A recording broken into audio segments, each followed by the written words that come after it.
And what's up, everybody? I'm back with another movie review, and today I'm going to be reviewing Batman Forever, released, I believe, in 1995.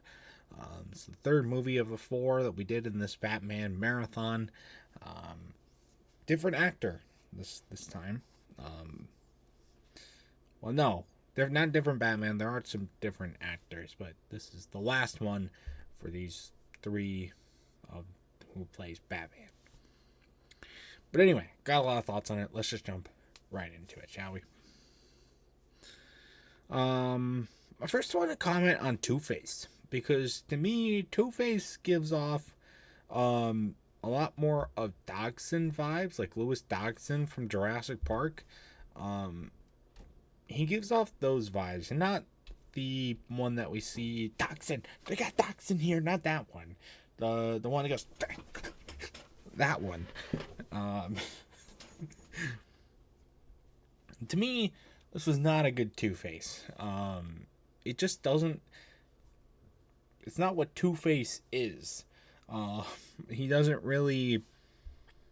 He's not really split personality. He's just kind of evil, and they just did the face. That was it.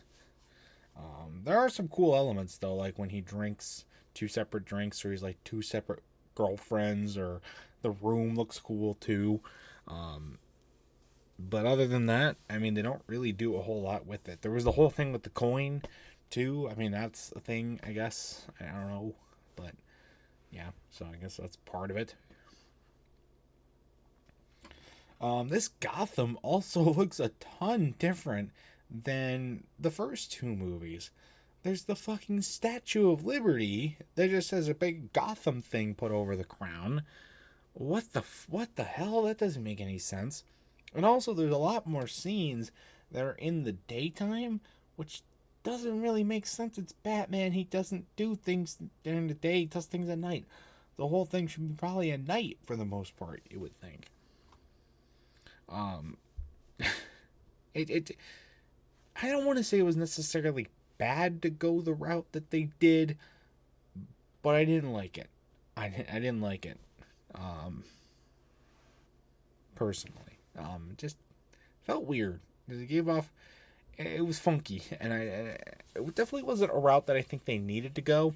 Um, but they did it anyway. So,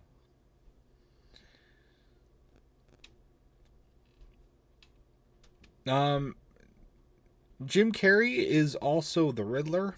Um, Here's my thoughts about that. Jim Carrey is a great actor, one of my favorites. He does a great job. He is not a good Riddler. He's not. He just doesn't. He doesn't. Jim Carrey, everybody who's seen a Jim Carrey movie knows how Jim Carrey is. He's very goofy. He's very quirky. And that just isn't the Riddler. As much as it. The character of the Riddler just does not fit Jim Carrey, and the actor of Jim Carrey just does not fit the character of the Riddler. The Riddler to me is a guy who's mostly, pretty quirky, but, very smart, but, not necessarily like super, demented or anything. Well, demented, yes, but not like, I don't know a good word to put for it, but it just doesn't work. I tried so hard to like it. It just doesn't work. Sorry. Also, not a good Bruce Wayne. The guy, I lied. I said at the beginning of the movie, oh, it's different. It's a different. No, it's a different actor for Bruce Wayne and Batman, obviously. The guy who does it now, he's a fine Batman, but he's a terrible Bruce Wayne. He honestly could work as a better Riddler than Jim Carrey. There, I said it. And I don't think that's a super controversial opinion. Um, there's also Bat Nips and Robin Nips, too. Why they chose to do that with the costumes, I have no idea. I really.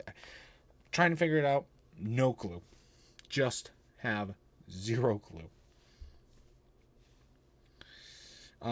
Also, Alfred's back. That's based. Except Robin's trying to flirt with him, which is not... well... to each their own, but it doesn't work in this movie. It's really... I don't know, it was just weird hearing say, Al. Big Al. There's also more Ghostbusters vibes. With like more like cathedral shit, and same opinion as I had when they did it in the first movie. Why? I don't like the tights. I really don't. No, I don't like it. I don't. Moving on. They play Battleship, which is weird. Why you playing Battleship in 1995? Don't you know you got Chutes and Ladders? Or Crash Bandicoot?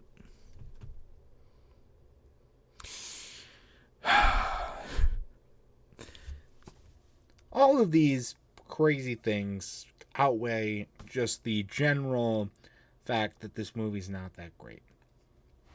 It's very drawn out.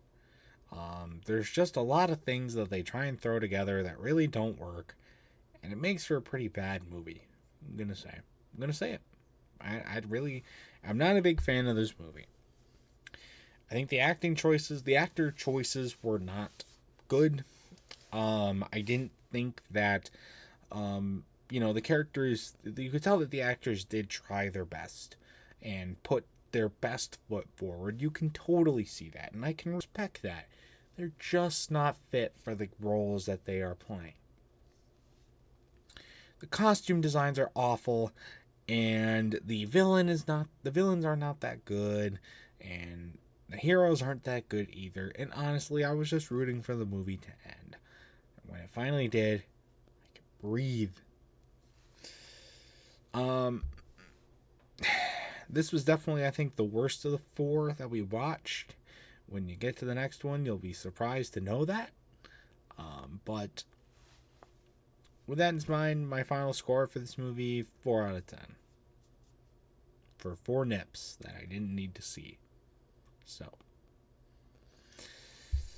that's going to do it, though, for this review. If you've ever seen Batman Forever, not Returns, Forever, I'd love to know your thoughts about it in the comment section down below. And that's going to do it for this video as well. So stay tuned for much more amazing content, including more movie reviews and other awesome stuff. And until next time, see you guys later. Goodbye.